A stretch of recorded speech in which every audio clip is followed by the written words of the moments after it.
পালিত হচ্ছে পবিত্র হজ, লাখো কণ্ঠে লাব্বাইক ধ্বনিতে মুখরিত আরাফাতের ময়দান। এবারও বাংলায় অনুবাদ হবে খুতবা, গুনাহ মাফের জন্য আল্লাহর কাছে ফরিয়াদ হাজিদের। ঈদযাত্রায় বাড়ির পথে লাখো মানুষ, উত্তরের ট্রেন ছাড়তে বিলম্ব, ঝুঁকি নিয়ে ছাদে যাত্রা, ঢাকা টাঙ্গাইল মহাসড়কে যানজট, লঞ্চে অতিরিক্ত যাত্রী পরিবহনের অভিযোগ। ঈদের আগে আগুনের লেলিহান শিখায় তছনছ সংসার, কালশীবস্তির শতাধিক ঘর পুড়ে ছাই, হাহাকার ক্ষতিগ্রস্তদের। পানি স্বল্পতায় হিমশিম ফায়ার সার্ভিস, ৩ ঘন্টায় নির্বাপন। এবং যুদ্ধবন্ধের আলোচনার মধ্যে ইরানে বিমান হামলা, যুক্তরাষ্ট্রের ক্ষেপণাস্ত্র উৎক্ষেপণ ঘাঁটি ও মাইন বসানো নৌযানে আঘাতের দাবি, হরমুজ প্রণালীর কাছেও বিস্ফোরণ।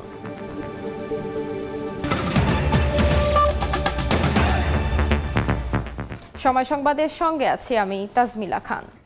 পালিত হচ্ছে পবিত্র হজ, লাখো কণ্ঠে লাব্বাইক ধ্বনিতে মুখরিত আরাফাতের ময়দান। আল্লাহর কাছে গুনাহ মাফের ফরিয়াদ জানাচ্ছেন হাজিরা। বিস্তারিত জানাতে আরাফাতের ময়দান থেকে যুক্ত হচ্ছেন সহকর্মী মুফতি আব্দুল্লাহ তামিম। সরাসরি যাচ্ছি তার কাছে।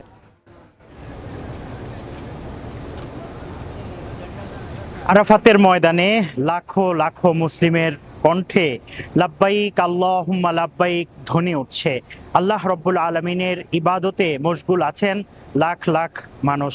আমরা জানি এবছর এই পর্যন্ত 201টি ফ্লাইটে মোট ৭৯,১৬৪ জন হজযাত্রী বাংলাদেশ থেকে সৌদি আরবে এসেছেন।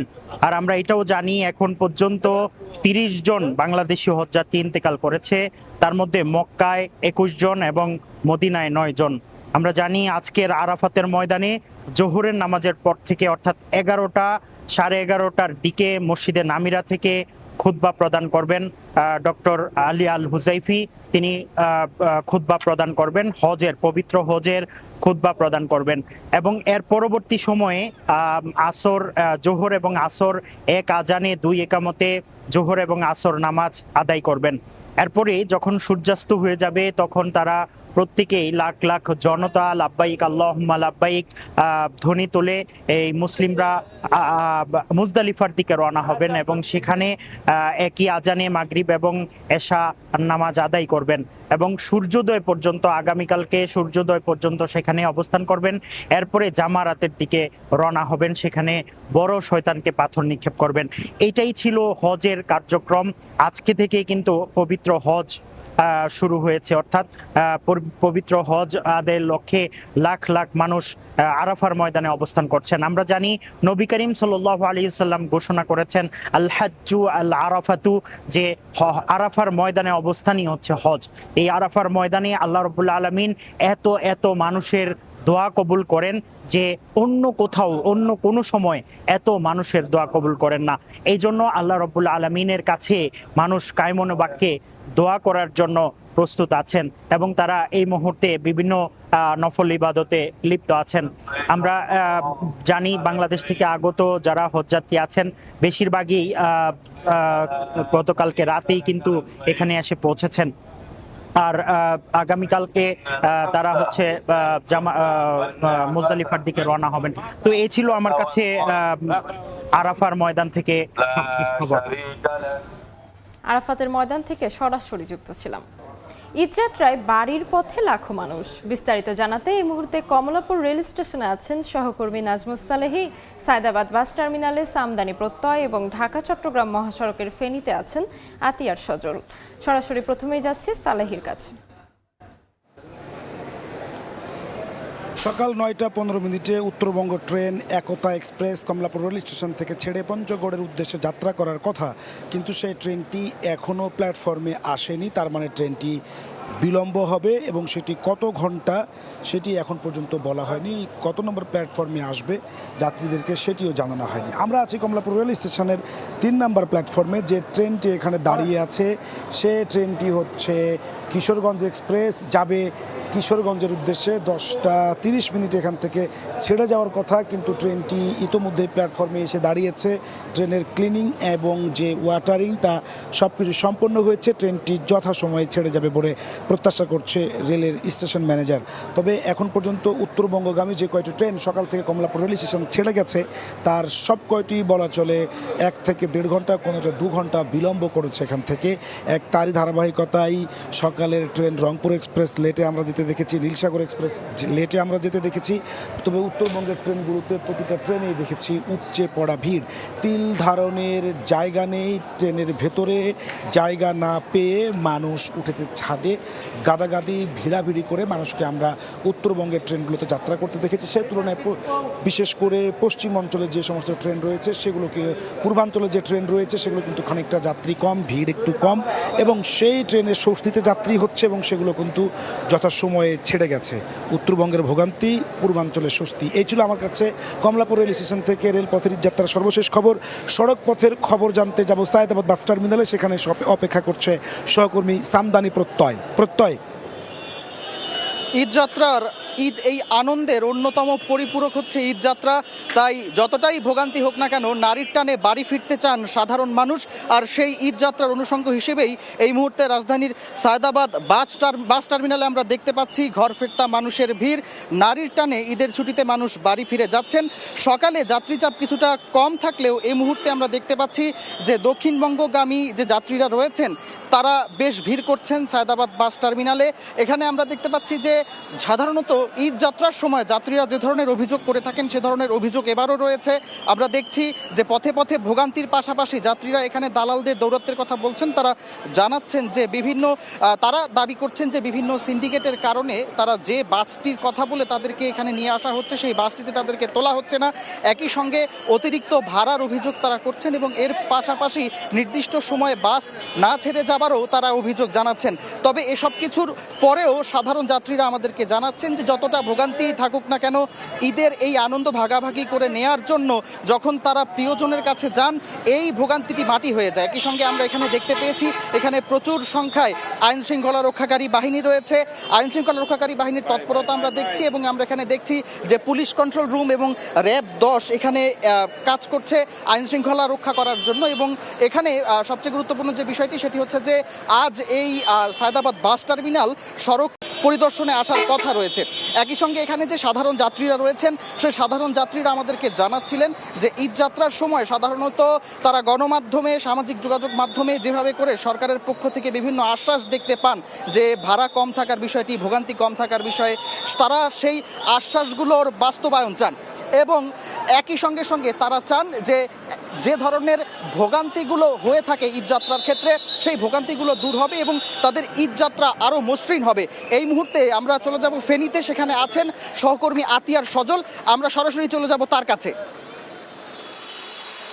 ঈদের আর মাত্র একদিন বাকি, আর ঈদ মানেই হচ্ছে পরিবার পরিজনের সাথে নিয়ে ঈদের আনন্দ ভাগাভাগি করে নেওয়া। এবং সেই উপলক্ষেই কিন্তু কর্মমুখী যারা মানুষ ছিলেন, যারা তাদের এলাকা ছেড়ে দেশের বিভিন্ন জায়গায় বিভিন্ন কর্মকাণ্ডের মধ্যে ছিলেন, কর্মরত ছিলেন, তারা মূলত ঈদকে উপলক্ষ করে ঘরমুখী হতে শুরু করেছে। এবং সেই ঘরমুখী মানুষের যে উপচে পড়া ভিড় তা কিন্তু আমরা দেখতে পাচ্ছি যে ফেনীর ঢাকা চট্টগ্রাম মহাসড়কের যে ফেনীর মহিপাল এলাকা রয়েছে এখানে মূলত একটি যোগাযোগের হাব বলা হয়। এখান থেকে মূলত বিভিন্ন দেশের বিভিন্ন প্রান্ত থেকে যেমন ঢাকামুখী ঢাকা থেকে যে বাসগুলো আছে সেগুলো এখানে যাত্রী ওঠানামা করে। আবার চট্টগ্রাম বা দেশের বিভিন্ন প্রান্ত থেকে যে যাত্রীবাহী বাসগুলো আছে তারাও কিন্তু এখানে এসে যাত্রী ওঠানামা করে মূলত এদিকে নোয়াখালী, লক্ষ্মীপুর বা এদিকে সীতাকুণ্ড, চট্টগ্রাম বিভিন্ন অঞ্চলে চলে যায়।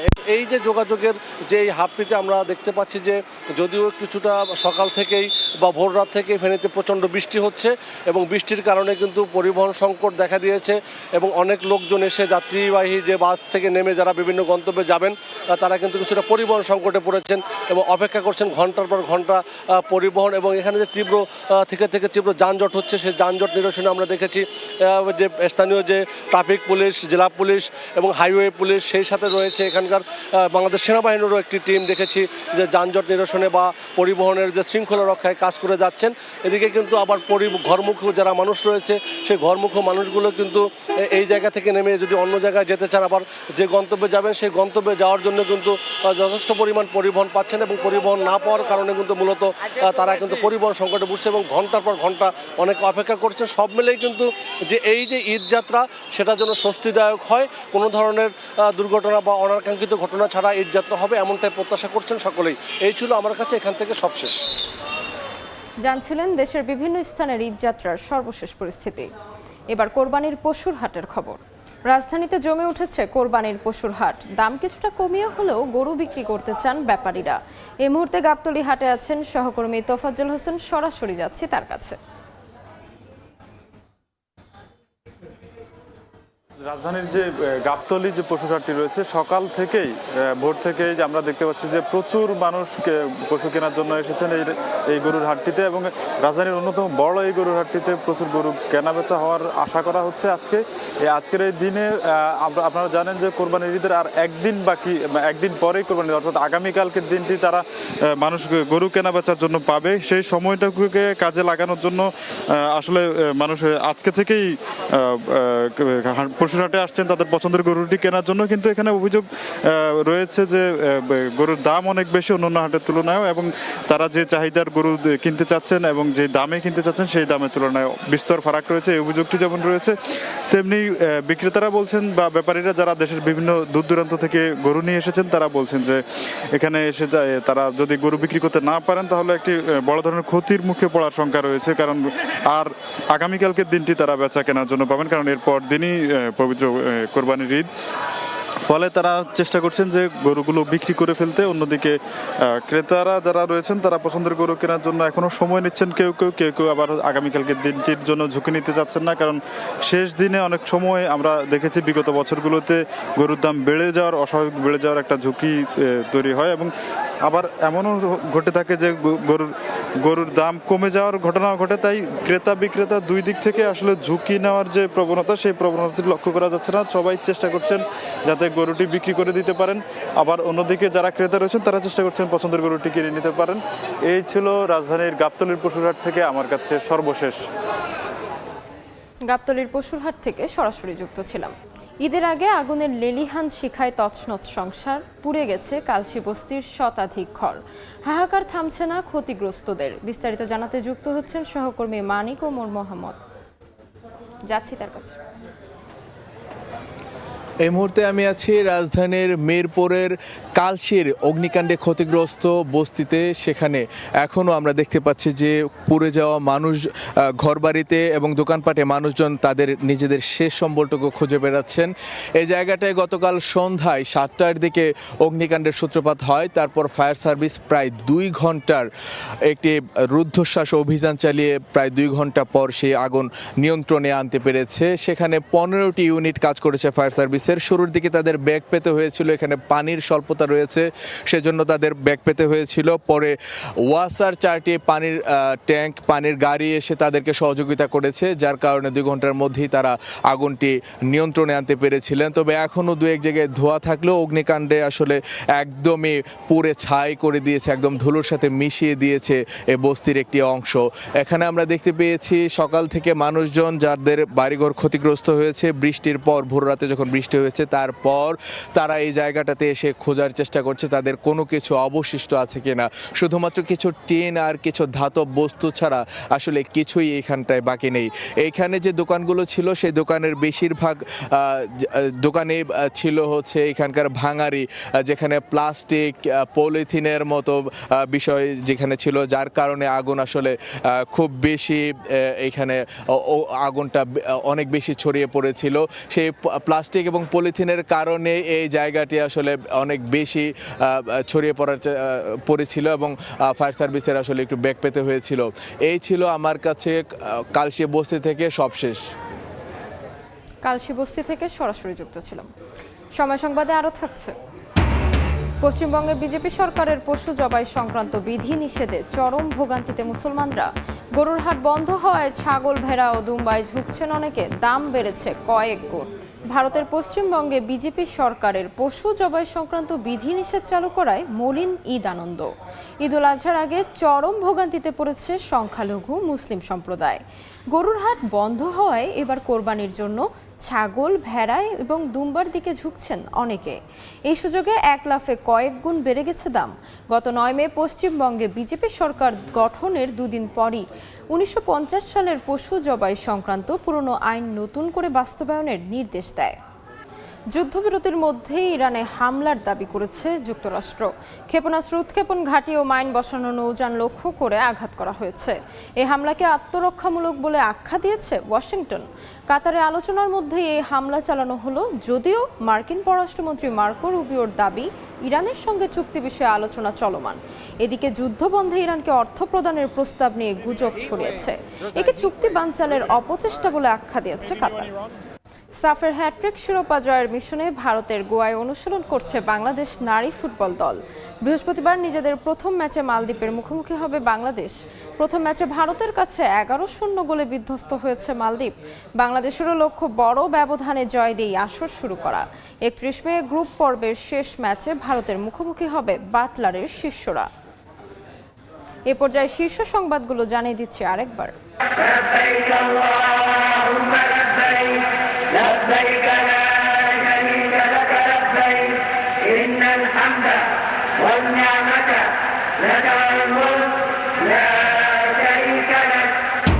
পালিত হচ্ছে পবিত্র হজ, লাখো কণ্ঠে লাব্বাইক ধ্বনিতে মুখরিত আরাফাতের ময়দান। এবারও বাংলায় অনুবাদ হবে খুতবা, গুনাহ মাফের জন্য আল্লাহর কাছে ফরিয়াদ হাজিদের। এবং ঈদযাত্রায় বাড়ির পথে লাখো মানুষ, উত্তরে ট্রেন ছাড়তে বিলম্ব, ঝুঁকি নিয়ে ছাদে যাত্রা। ঢাকা টাঙ্গাইল মহাসড়কে যানজট, লঞ্চে অতিরিক্ত যাত্রী পরিবহনের অভিযোগ। এ ছিল সকাল 10টার সময় সংবাদ। এরপর এ সময়ের বাণিজ্যের সঙ্গে থাকবেন শবনব নিবিড়। তাজমিল, আপনাকে ধন্যবাদ। এ সময়ের বাণিজ্য নিয়ে আসছে কিছুক্ষণ পরই, সঙ্গেই থাকুন সময়ের।